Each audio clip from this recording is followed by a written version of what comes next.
What if I told you the prosecution's case against one of entertainment's biggest names was laid out with such precision and detail that it could almost feel unstoppable? The government came into this trial with a full arsenal: investigators, financial experts, and key witnesses who pulled no punches. Every single day, the courtroom was flooded with testimony and evidence carefully pieced together like a puzzle. From tracking flights and wire transfers to decoding messages, prosecutors painted a picture of a far-reaching operation. They argued this wasn't just a one-off slip-up or a small scheme, but a well-oiled machine involving trafficking, racketeering, and conspiracy. The evidence mapped out years of alleged illegal activity with chilling clarity, showing a pattern of control, coordination, and exploitation. The prosecution wasn't just throwing accusations. They presented detailed charts and financial records that wove a compelling story, aiming to convince the jury that the defendant wasn't just involved, but the mastermind behind it all. When they finally rested their case, the courtroom buzzed with the weight of what had just been revealed. They were confident. The burden of proof? They claimed it was more than met. But then, everything changed. Just as the courtroom was still absorbing the prosecution's detailed case, the defense struck back with a move that caught everyone off guard. Instead of preparing a lengthy rebuttal, they immediately filed a Rule 29 motion, basically asking the judge to throw out the case before it even reached the jury. Their argument? The prosecution simply hadn't proven its claims beyond a reasonable doubt. They zeroed in on the biggest charges: racketeering, conspiracy, and trafficking. According to the defense, the government failed to link the defendant to any ongoing criminal enterprise or show real evidence of force or coercion. They insisted that the relationships and communications at the center of the case were personal, not criminal, and that the prosecution's entire case was built more on assumptions than on solid proof. The judge listened carefully but didn't make an immediate decision, reserving judgment for later. This left everyone on edge. Would some or all charges be dismissed before the jury even got to weigh in? The defense's bold move set the tone. They weren't just fighting back, they were challenging the very foundation of the prosecution's case. And just when you thought that was as surprising as it could get, the defense pulled off an even bigger shock. The courtroom was already buzzing, but then the defense dropped the biggest bombshell yet. They rested their case without calling a single witness. No character experts, no specialists, not even the defendant himself. It was a total curveball. This move shattered the usual trial playbook. Typically, after hearing the prosecution's evidence, the defense rallies with its own testimony to poke holes in the story. But here, silence ruled the day. Why? Because calling witnesses meant exposing them to the prosecution's cross-examination, where any slip-up could be fatal. By choosing not to call anyone, the defense showed a fierce confidence, or maybe a deep belief, that the prosecution's case was already too shaky to hold up. Instead, the defense leaned heavily on the groundwork they'd laid during cross-examinations of the government's witnesses. They hammered credibility issues, exposed inconsistencies, and cast doubt on motivation. Plus, they introduced key exhibits, affectionate text messages, and financial records that painted a very different picture than what prosecutors tried to sell. This silence wasn't weakness. It was a calculated message to the jury. The government hasn't proven its case. And that bold gamble left everyone wondering, could the trial already be tipping in the defendant's favor without a single new word spoken? But then the spotlight finally turned to Diddy himself. For weeks, the defendant had mostly stayed quiet, communicating only in whispers with his legal team. But when the moment came, he finally spoke up, not with a fiery defense, but with calm, measured words that surprised everyone in the courtroom. He formally waived his right to testify, a decision that can make or break a case. Standing before the judge, his voice steady, he expressed respect for the court and even thanked the judge for her excellent job. That was unusual. You don't often hear a defendant showing that level of poise under such pressure. He made it clear his choice was voluntary, made after thorough discussions with his lawyers. There was no coercion, no pressure, just a firm, thoughtful decision to stay silent. His demeanor? Composed, dignified, someone fully aware of the stakes, but determined to control the narrative on his own terms. That brief exchange left a powerful impression. This was a man who wasn't just facing the storm, but quietly commanding it. Still, the story wasn't over. Behind the courtroom drama, a digital trail of texts and messages revealed a complicated and sometimes contradictory side of the case. The defense made sure the jury saw a different side of the story, one told through a flood of affectionate texts and messages between Diddy and one of the key alleged victims, Jane. These weren't just casual greetings. They were filled with heart emojis, inside jokes, and heartfelt I love yous that stretched over months.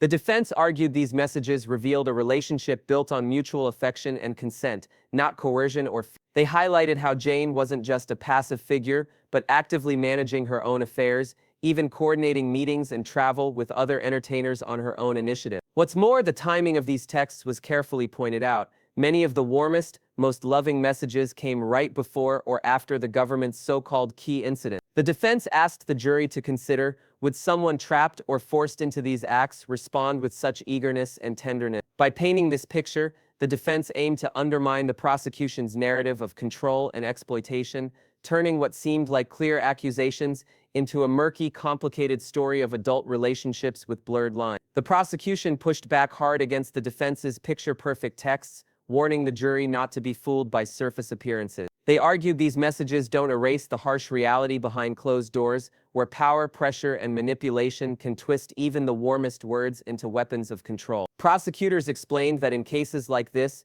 victims often send loving or friendly messages as a survival tactic, a way to protect themselves from further harm or retaliation. The glowing texts might actually mask fear, coercion, or a desperate hope to keep things from getting worse. They urged jurors to see beyond the emojis and affectionate language and understand the bigger story that behind the scenes, the defendant used his fame, wealth, and influence to maintain control. Consent can't be assumed just because someone texts sweet words. Sometimes those words are the product of a calculated facade. The prosecution painted this as a deliberate pattern, using friendly messages to hide the coercion, making it harder to prove abuse while continuing the alleged trafficking and conspiracy. Their message was clear: don't mistake a charming text for a clean conscience. The battle over what these messages really mean was far from over. At the heart of the trial was a fierce debate over whether this was just personal. Years old, and I should mention he was signed by Usher to a label that was owned jointly by both Scooter Braun and Usher,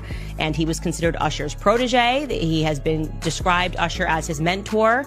Justin Bieber, is continuing the purge. He has now moved to his original mentor. So this is a very big story. And the reason why we should discuss this and we should not diminish what is happening, it's not celebrity drama. This is actually the fall of Babylon that we are witnessing, Hollywood Babylon, that is. He did an interview back in 2020 with Zane Lowe. I think this was on Apple Music. And he was speaking about another young artist that was coming up, Billie Eilish, and Eilish. And he was basically speaking about how he wanted to protect her because she was now another young person, a rising artist in the industry. And sort of out of nowhere, he became quite overcome with emotion. Take a listen. Yeah, I definitely feel protective of her. It was hard for me being that young and being in the industry and not knowing where to turn, and everyone, telling me they love me and, just turn their back on you in a second. So yeah, it's hard because I want her to know that, she can count on me, but at the end of the day, I'm never gonna force myself to be in a relationship with her. It has to be natural, right? So I just kind of, let her do her thing, and if she ever needs me, I'm gonna be here for her. But yeah, just protecting those moments because to everyone listening to it, is an awesome song. Listen carefully. Actually, you don't have to even listen that carefully. There's a line in there directed at another rapper in the game. Oh yeah? Yeah. What line? What rapper you talking about? It was a line that has you questioning that you have, is it true you have the best lawyers in the game? I feel like I do. Okay. I have a great legal team. And you asked them a question that if you got caught with 10 weapons in your car, you would have seen 10 years, well, maybe 9. What makes you feel like there's a line to a rapper? Yeah. It just seemed to be very coincidental with the timing of things that are going on. That's like. Will you deliver the line for me 1 second? I don't want to do it injustice. You use real life situations to create something that's entertaining without being specific. That's entertainment to me. Like if I had an issue, when have you known me to be indirect with an issue? Oh, you're pretty direct. Right, so if I had a problem with any artist, trust me, they would know. You see what I'm saying? When I take it and I write that, it's because a lot of people think that. And they're not saying it because they're cowardly people. You see what I'm saying? So when you write it and you put it there and you leave it and say, let me watch and see what happens. And there's so much controversy around it, you didn't say anything. Then you go, see, they think that. They just won't say it to them because they're a bunch of punks. Will you drop the line for me? That line that starts off with about having the best lawyers in the game. I got the best lawyers money can buy. They said it would have got me 10 or maybe 9. I said, well, how do you explain how homie breathes? So to keep your mouth shut or you eat the cheese. You so tough. Are you telling me that's not directed at a specific rapper? Well, I can't. Well, my intentions, if I have a problem, you know, my MO, and I would just say something. You know, so it's not really directed at him. It's me taking real life situations that these things are relevant to hip hop. Period. You see what I'm saying? So I take it and I make something that's interesting enough for people to sink their teeth into, and then I move forward. If you have beef, then we make it beef. Can you understand? Well, you know me, I'm direct too. Yeah. Is that line about T.I.? Absolutely. Invitation to 50 Cent for a Versus battle. We had mutual friends, and I was actually in conversation with one of them, and they was around him. So they said they left. I didn't tell them to get him on the phone, and he didn't tell them to get me on the phone. It was just dead, and it's like, yo, you just need to talk to him because you don't know where it's coming from. You know what I'm saying? So I'm like, and we get into it, and I mean, he had a lot of legitimate points. You know what I'm saying? Like, cause when you're going through something and it's like the press will ask you questions about things, when they'll ask other artists that are relevant to the culture things about artists that they're just current. Yeah, that are just going through something, and your response impacts harder than it would at any other point. Yeah, as we all saw on Twitter, like that one little thing, it started a whole new, you know, people talking crazy. Right, and then you get the people who want to fight that's there. So, you know, like, they'll start to champion that. Like, yeah, go, go, go. And then when they find out that it's not gonna actually happen, and I'm the source of where they find out that, they go, oh, they try to make the fight again. They try to say, oh, he's scared. Right. Just throw more fuel on the flame, basically. Yeah, so, like me, to be, when you know me to back. 50 Cent to a versus battle, but the offer hasn't been accepted so far.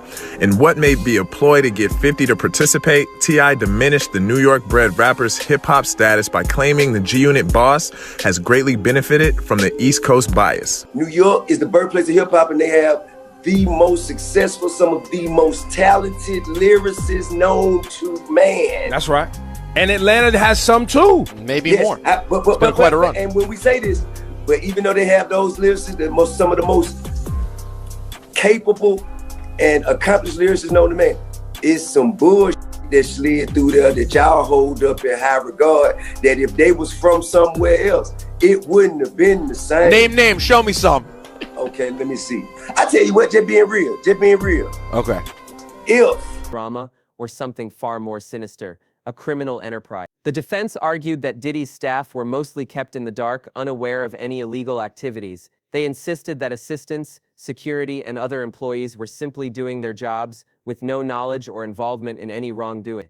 According to the defense, Diddy compartmentalized his life carefully, keeping private matters separate from business. Texts showed him instructing people to avoid staff presence during certain encounters, proof, they said, that this wasn't some sprawling...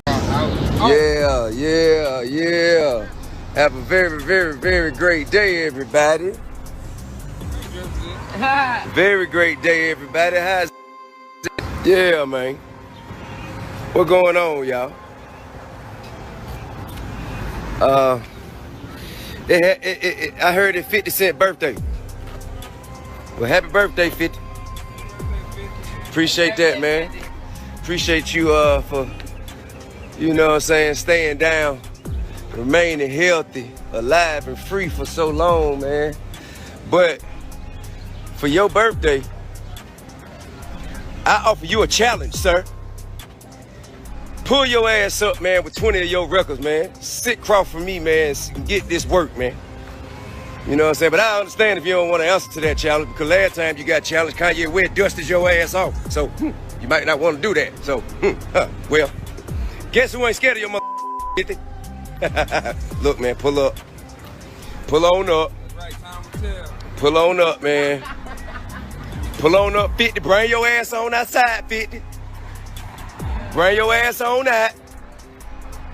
Know what I mean? Bring your ass on out. Bring your records, bring your hit records with you. You and Dr. Dre and Eminem and all y'all, goddamn the G-Unit, all y'all bring y'all ass on out. Come on, see the king. Come on, see the king. And I actually, me and you, we all right. I fuck with you, 50. I fuck with you, 50. It ain't you this time. It's your catalog that got some trouble. You understand? Your mother catalog is in trouble. So, can't take it back, goddammit. I done said it. I done damn said it. So 50, pull your ass on up. Pull your ass on up, man. You know what I mean? Everybody been talking about me and Jeezy, and then they talking about me and Gucci, and then they want to talk about me. Listen, man. I want 50. I want 50. Atlanta and New York, nigga. That's what we doing. ATL in New York. Doing. I want 50. Bring your ass outside, 50. Somebody call 50, tell him I'm on it. Somebody call 50, tell him I'm on it. If he want this smoke, I got the ashtray, nigga. Bring your ass on. Let's see how long you have before you respond to my message, you know what I'm saying? You have been challenged, sir. You have been challenged, sir. Swiss, Timberland, hook the motherfuckers up. God damn it. Hook it up. Let's get I'm tired of talking about it. Tired of talking about it. God damn it. Y'all goddamn set a time. Set a mother go. Tired of talking. This man been goddamn picking on people for so long. Man been bullying y'all, throwing mother. Bring your ass on out, 50. Let's see what this alright? But enjoy your birthday though.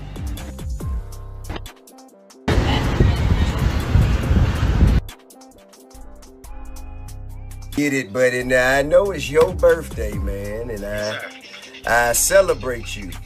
Yes, sir. But if you get a chance, you hear me? You hear me, Kevin Hart? Yeah, I'm listening to you. If you get a chance, yes, sir. Please tell 50 bring his on out here and get this smoke. Oh, Jesus. Please tell 50 Cent get his hit records and come on and see what the South got to say, guys. Jesus Christ. You say you want that man to see all full-fledged with the South. I want him to see what the South got to say. Now listen, hey, I'm the king below the Mason-Dixon line, king of the South. I speak for all of the Southern people. New York been saying under their breath about us and having little slick comments about us, thinking it's all slow down here. But they want to come down here and go to our malls and go to our clubs. But then they want to kick it like standard when they get back up top. Well, that stop right now. Yeah, you say you done with that. That stop right now, guys.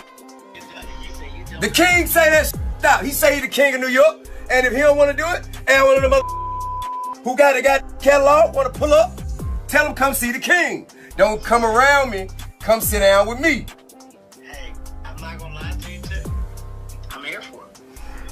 Tell him come see. Andre told him the South had something to say, and I'm saying it. You saying what needs to be said by the line. Hey, period. Ain't no mother dispute. We day last year, we the future. So anybody don't like it, come see the king. And we gonna start with 50. And if he don't wanna do it, then we gonna go pick somebody else. But in order for him to not, he either gonna have to accept the challenge or up. Those are the only two options. I'm gonna do my job as a communicator. Yeah. I'm gonna communicate. Yeah. I'm gonna communicate. Yeah. In a Kevin Hart-esque way. Yeah. What was said. Yeah. And what we feel should happen. Let him know the king on his trail, but I don't want nothing but action.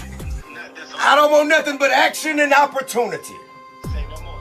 Say no more. I would do my job. And I would love to get on live with you and go and do this in front of millions. Say no more. I will do my job. Okay. Well, you just let me know, guys. Because I'm looking for a jet. He got a party tonight. I'm looking for a jet. I'm going up there and I'm going to commandeer his celebration.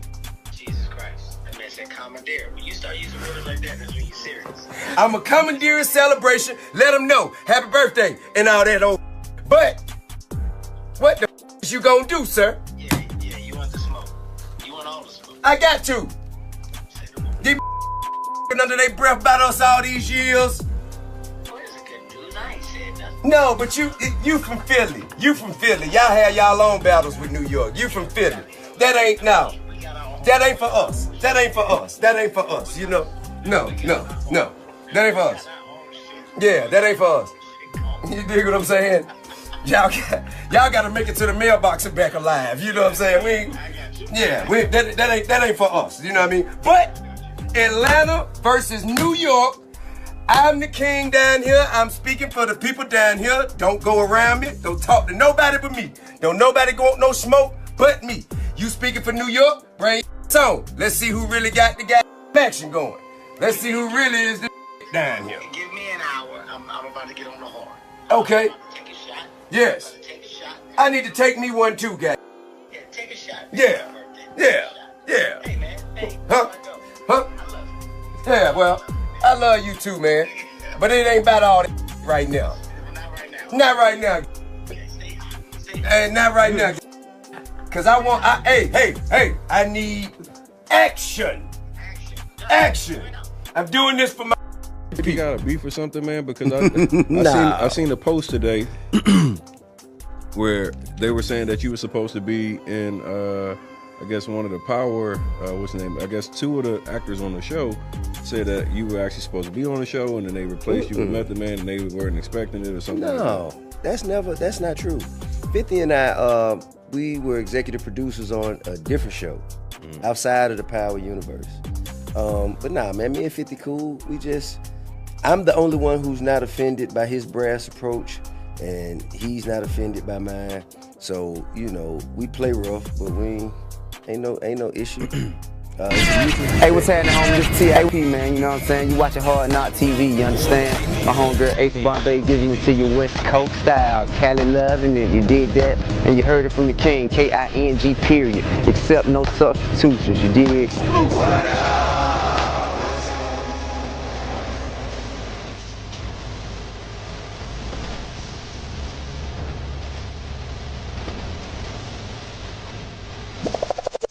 Now, we usually expect you, if anyone's coming at you, that you don't come back. But I see that you, and what I've been reading is that you've changed your mentality. But how do you, how are you dealing with when, the 50 cents are coming at you? Well, I mean, honestly, man,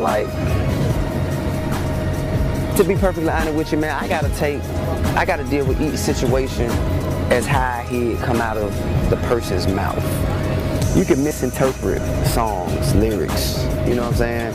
When you're being interviewed and someone asks you, how do you feel about this? I gotta take that. I gotta take your verbal rather than listen to your lyrics and jump to a conclusion. And when I heard him speaking on it, he said he wasn't talking about me, you know what I'm saying? And me and 50 always had a decent rapport, you know? It wasn't never nothing negative. So, and like he said this in conversation. At the same time, he said, man, he's never had a problem with saying people's names when he's speaking on them. And that's not like 50. If he going at somebody, he usually say their name and make it known. It's usually not ever whether or not. You know what I'm saying? And so I think that it's just unnecessary to jump to a conclusion and, you know, create an issue where there is none. Now with Shorty Low, I see you've kind of let that just go to the side. Is this something that you just are kind of I'm over dealing with beefs? I mean, it's lame, for real, dog. Like, this is not what we started rapping for. You know what I'm saying? Like, if anything, man, everybody has a position to play in life. My position is to win. Be the best at what I do and look good doing it. You know what I'm saying? Other people's in position where their position is to hate.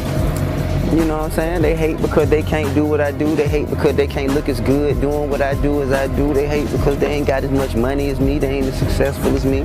So because of that hate from within, they spew negativity without, you know, on the outside. And I acknowledge that, I accept that, and after that, man, you know, ain't nothing to do but address it, dismiss it, and destroy it. Period. That's all you gotta do, man. Success, man, kills all that, dog.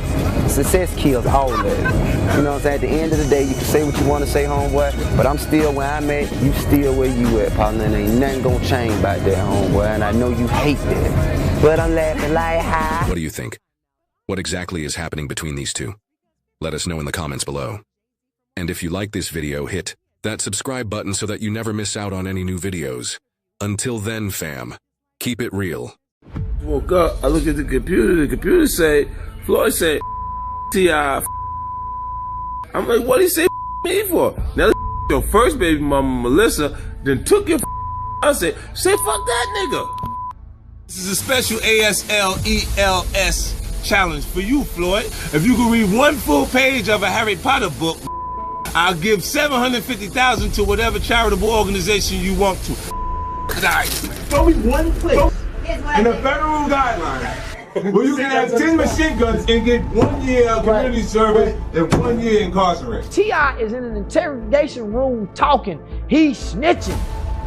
I thought we don't talk to the police. I'm the only one who's not offended by his brass approach, and he's not offended by mine. So, you know, we play rough, but we ain't no issue. It's a mutual Between respect. 50 Cent and T.I. is a saga that has been simmering for years, and right now there are no signs of it cooling down. To everyone listening to it, is an awesome song. Listen carefully. Actually, you don't have to even listen that carefully. There's a line in there directed at another rapper in the game. Oh yeah? Yeah. What line? What rapper is on? It was a line that has you questioning that you have. Is it true you have the best lawyers in the game? I feel like I do. Okay. I have a great legal team. And you asked them a question that if you got caught with 10 weapons in your car, you would have seen 10 years, But maybe 9. What makes you feel like there's a line to a rapper? Yeah. It just seemed to be very coincidental with the timing of things that are going on. That's like. Will you deliver the line for me 1 second? I don't want to do it injustice. You use real life situations to create something that's entertaining without being specific. That's entertainment to me. Like if I had an issue, when have you known me to be indirect with an issue? Oh, you're pretty direct. Right, so if I had a problem with any artist, trust me, they would know. You see what I'm saying? When I take it and I write that, it's because a lot of people think that. And they're not saying it because they're cowardly people. You see what I'm saying? So when you write it and you put it there and you leave it and say, watch, let me watch and see what happens. And there's so much controversy around it, you didn't say anything. Then you go, see, they think that. They just won't say it to them because they're a bunch of punks. Will you drop the line for me? That line that starts off with about having the best lawyers in the game. I got the best lawyers money can buy. They said it would have got me 10 or maybe 9. I said, well, how do you explain how homie breathes? I said, to keep your mouth shut or you eat the cheese. You so tough. Are you telling me that's not directed at a specific rapper? Well, I can't. Well, my intentions, if I have a problem, you know, my MO, and I would just say something. You know, so it's not really directed at him. It's me taking real life situations that these things are relevant to hip hop. Period. You see what I'm saying? So I take it and I make something that's interesting enough for people to sink their teeth into, and then I move forward. If you have beef, then we make it beef. Can you understand? Well, you know me, I'm direct too. Yeah. Is that line about T.I.? Absolutely, for the public to decide. Everyone, how are you doing? I am just bringing it to your attention that it is now July the 6th, and I gave you 2 days for a grace period just because I had to get together. I was having a good time, but 5 mics.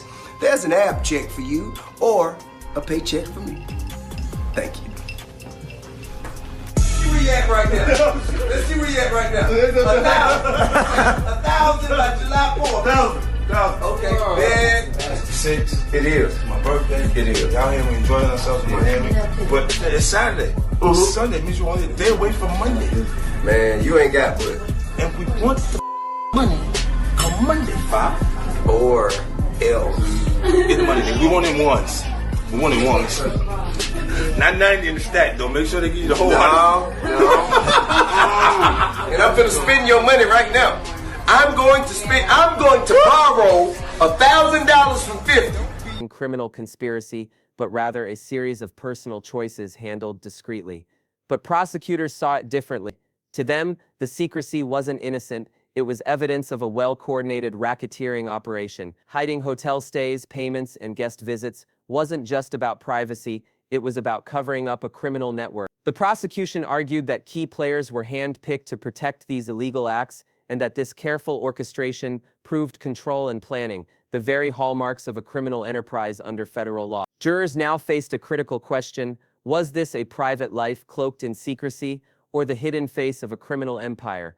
As the trial nears its dramatic finale, all eyes turn to the judge and jury, who will soon decide the fate of one of the entertainment world's most powerful figures. The judge now faces the tough decision of whether to grant the defense's Rule 29 motion, potentially dismissing some or all charges before the jury even weighs in. Following that, the courtroom will move into the charge conference, where both sides work closely with the judge to finalize the precise legal instructions the jury must follow. This step is crucial. These instructions will shape how jurors interpret the complex charges of racketeering, trafficking, and conspiracy laid out over weeks of testimony. Closing arguments will then bring the trial to a crescendo, with prosecutors and defense attorneys racing to tie together every piece of evidence and narrative thread. It's their last chance to persuade the jury which version of the story holds the truth. After that, the jury's deliberations begin. With so much evidence to digest, the decision could take days or even longer. The stakes couldn't be higher. And as the courtroom waits, the question lingers: